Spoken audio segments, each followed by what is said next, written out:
Hello and welcome back to another episode of Critical Reactions. Your host, Bryan. We're going to wrap up this week's theme of genre fusion, looking at songs that mix two or more musical styles or genres. Today we're going to be looking at a track from the artist Alfa Mist. The song is called Keep On, comes off of the Antiphon album. Let's dive in and see what Alfa Mist is bringing to the table today. The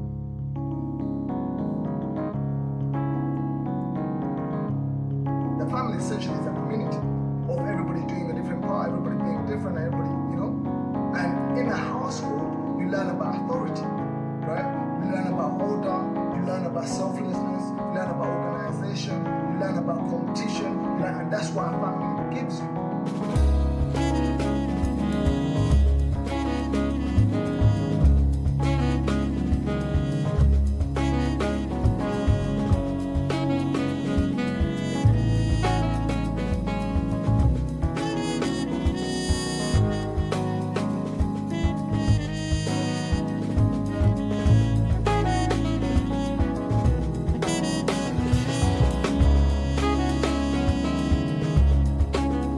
Love that light call and response.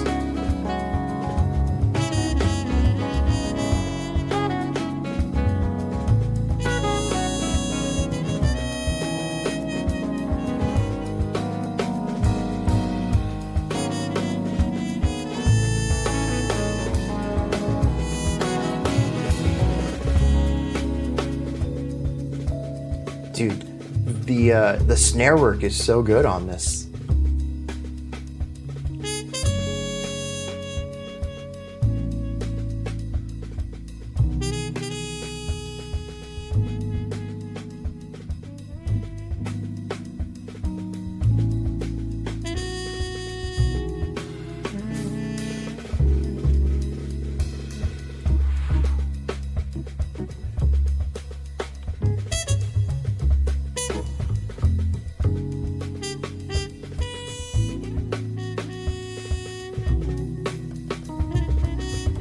Also, I'm fairly confident that's a harmon mute in a trumpet. You just don't hear that too often, ever, honestly.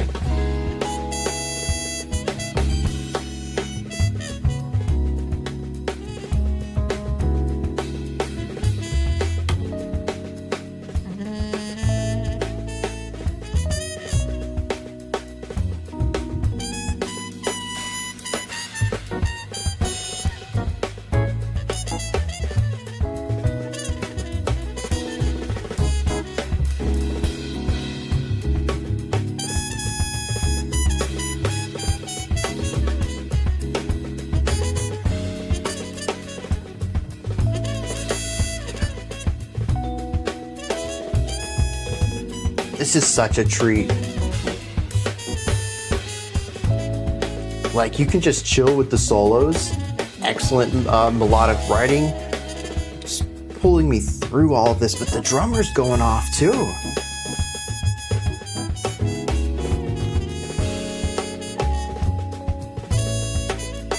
The little ornamental ideas on our keyboard.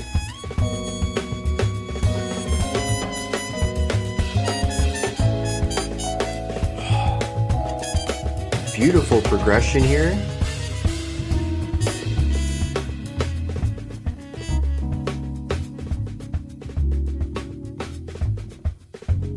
Dude, those really tight ghost note rolls are ridiculous. The control and consistency.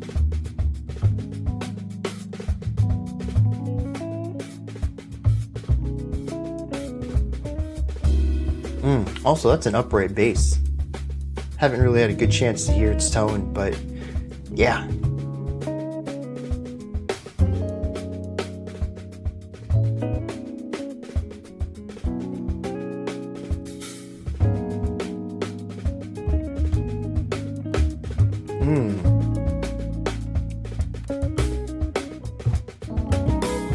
I'm kind of walking back on the upright bass. Maybe it's a fretless electric.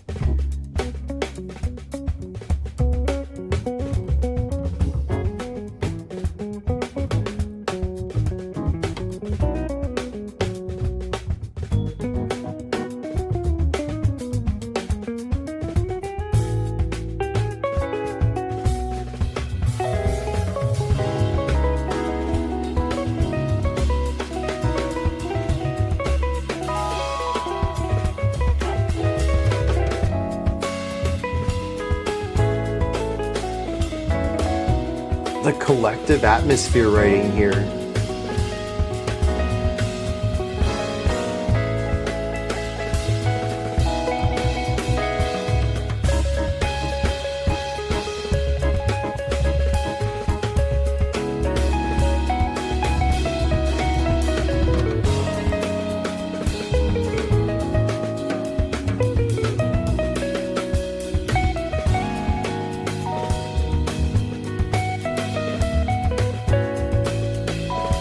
My only complaint so far is I think the drums are a little high in the mix compared to our solo guitar.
Oh, getting spicy.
Going back, I think it is an upright bass. We'll have to look it up later, see what's up with it.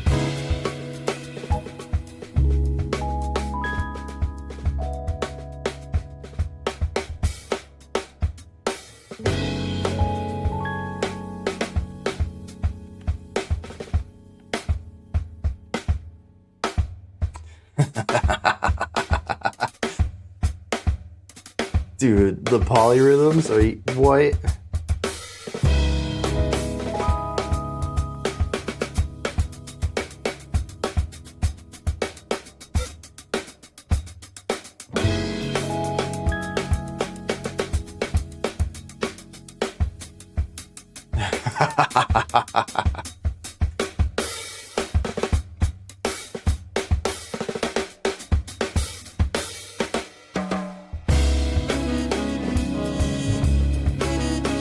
Bringing back the A section.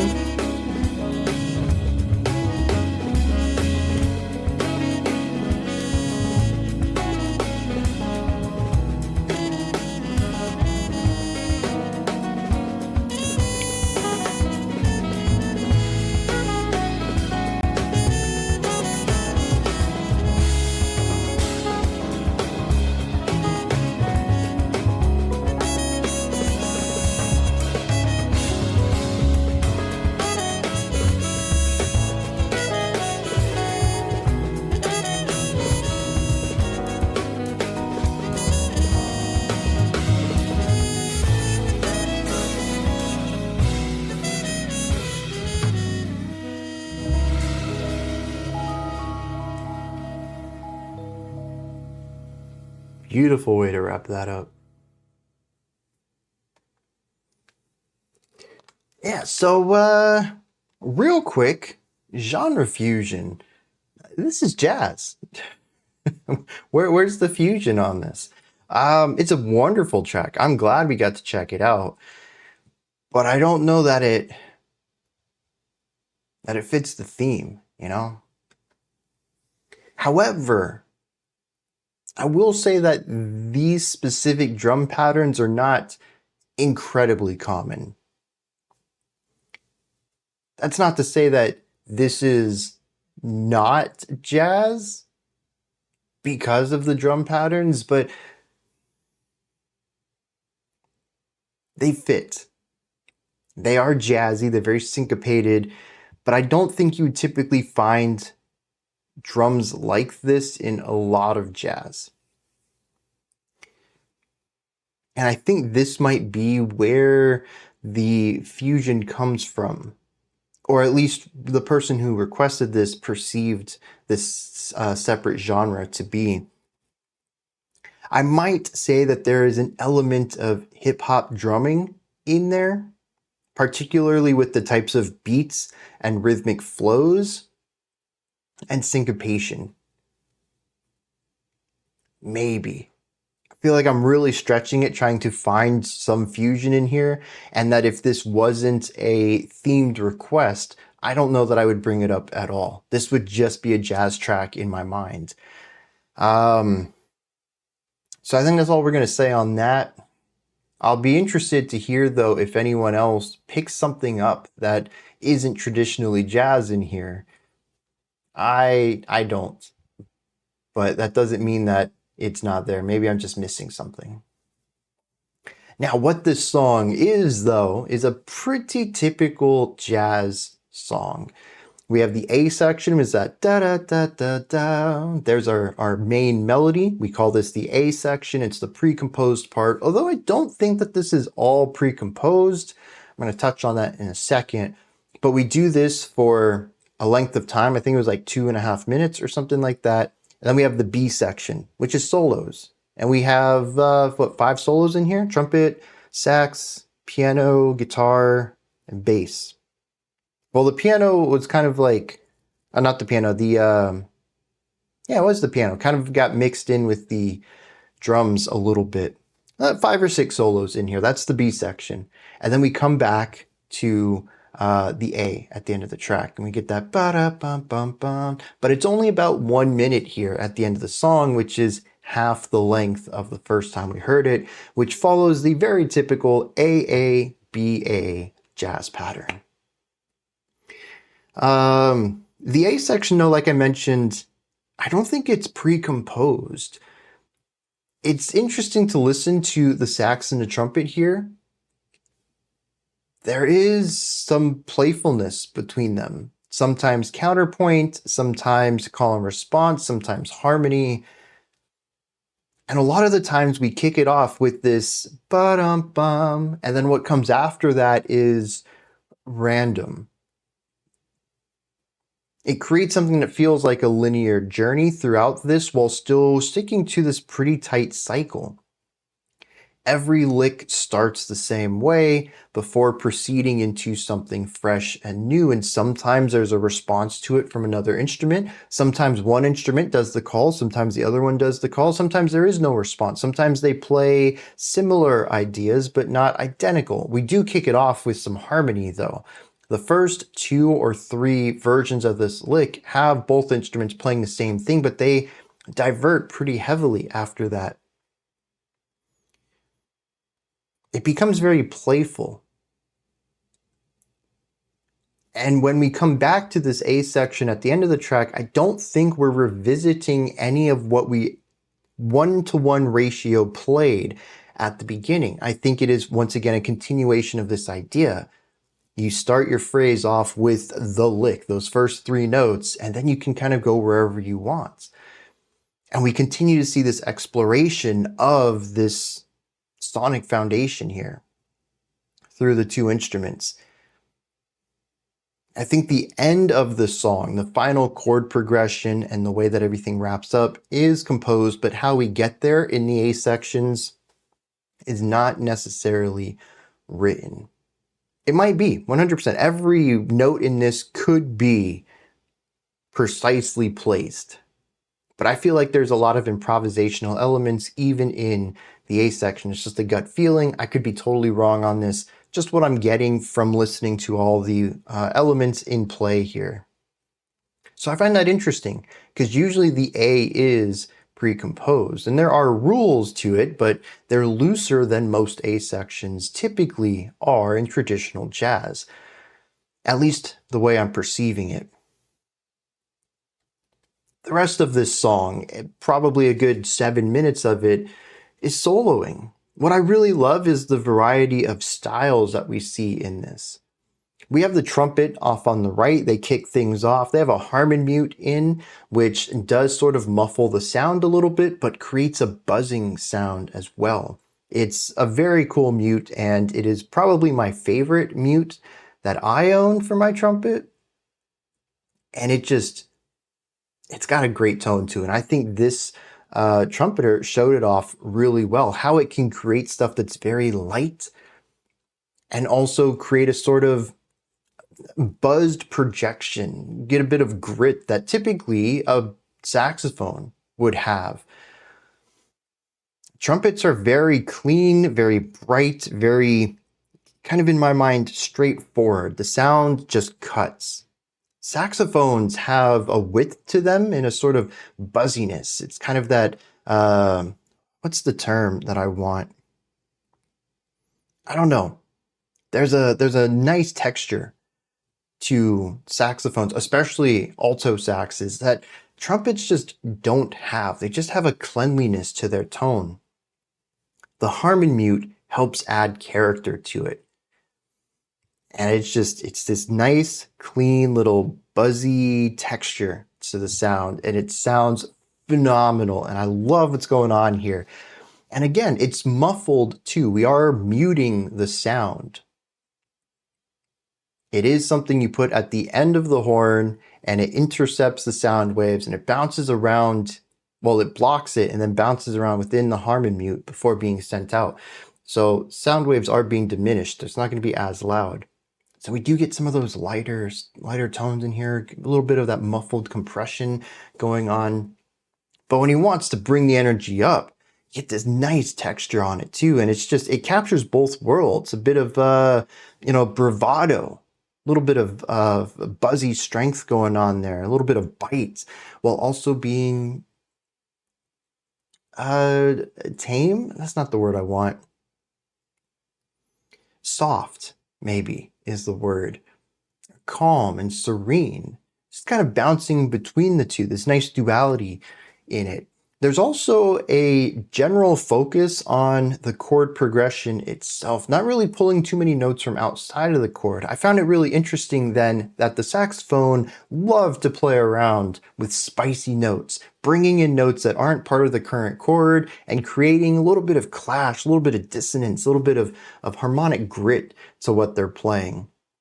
It's a very cool contrast to listen to how the two horns approach their soloing in different ways.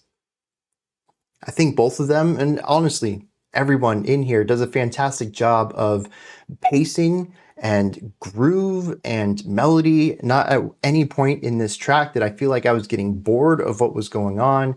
All of them are phenomenal soloists and did a great job of carrying the track in the moments where they were leading.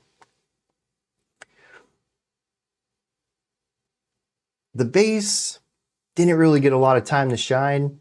Got a really short solo, especially compared to the two horns. And mostly just kind of stayed in the pocket. Simple ideas, nice writing, pulls us through the idea, but doesn't really venture out in tone or in tone like the trumpet or in harmonic ideas like the saxophone did. But I generally enjoyed it. The bass isn't always guaranteed a solo in a jazz track, and I'm glad that they gave them one here. The piano got a little bit of, I think, even shorter than the bass because it kind of bled into the drums. In fact, I don't even know if it was a piano or I guess a keyboard solo, because as soon as I was like, oh, the keyboard's getting their time to shine, the drums sort of took over. And I think it was just the keyboard transitioning us between instruments. I'm not entirely sure there. The drum solo, though, was absolutely sick. The time control on display blew my mind. All of the polyrhythms, all of the polymeters, absolutely disgusting display of being a tempo wizard. Or not a tempo, a time wizard. The way that the tempo and time signature technically never changed in that section, yet it felt like we were consistently warping to these different time feels, is incredibly impressive. And then at the very end, the last one that they did was this most bizarre polymetric idea against the backbeat. It feels like it shouldn't even fit within the current idea of what the time and tempo is in the song, and yet it does. It just pushes so hard against, creates so much friction against what the song has been to that point, and for them not to drop the time at all. The tempo doesn't rush or slow down. It's perfectly in place, bringing us back to the A section after that. Just masterful internal metronome with that. I haven't really brought up the guitar much. I like the guitar solo. It was overshadowed though. And this kind of brings me to my next topic here, which is the drummer. Just in general, I just waxed poetically about their solo, but they stole the show for me. Honestly, just a constant display of masterful drum work, whether it is melodic drum styles or a wide palette of technique on display, sick grooves and rhythms, and just constantly being in the pocket, keeping that backbeat, keeping the song going, being that human metronome, but doing it in the most creative ways possible while also being in the conversation with everything that's going on. The drums, like I mentioned during the trumpet solo, you can listen and chill and relax to what the trumpeter's throwing down, but the drummer's also there too. This is not incredibly common. The rhythm section does frequently, especially if it's a group that has good synergy. They've played with each other for a while. They kind of know what each other does in solo sections. You can get some playfulness. You can get some conversation, some banter going on, musical banter, that is, in the solo sections. Trumpet starts laying something down. The drummer picks up on this rhythmic idea and leans into it. Get this conversation going. Like, this is pretty typical. But the drummer kind of being counterpoint to the solo in some places is not typical. It's not really a solo anymore. It's a duet. Improvised duet, sure, but still, the drummer kind of steals the show through a lot of sections, and particularly during the guitar, it's just a little too high up in the mix, and I had a tough time paying attention to what the guitarist was doing because the drums are just so much louder than it and doing so much more complex things that the technicality just grabs my ear. It really is my only complaint with this track, not the drummer in particular, though maybe at some times, maybe could have backed it off a little bit and let the soloist have their spotlight. But in that guitar section, the drums are just way too loud. But yeah, the drummer just knocked it out of the park. This entire song is a drum solo, as far as I'm concerned, and incredibly impressive to keep my attention through the entire track. And just this constant reinterpretation of ideas, uh, creating new ideas, creating new rhythmic concepts, just constantly keeping the groove interesting in melodic ways and rhythmic ways and groovy ways while being the backbeat of the song. I think if you take the drums out of this, it's just not as interesting as a track. And that's not to diminish any of the solo writing in here or the A section. It's all great. But I really think the drums elevate this and turn it into something atypical for the genre, a fresh interpretation of what jazz can be, if you will.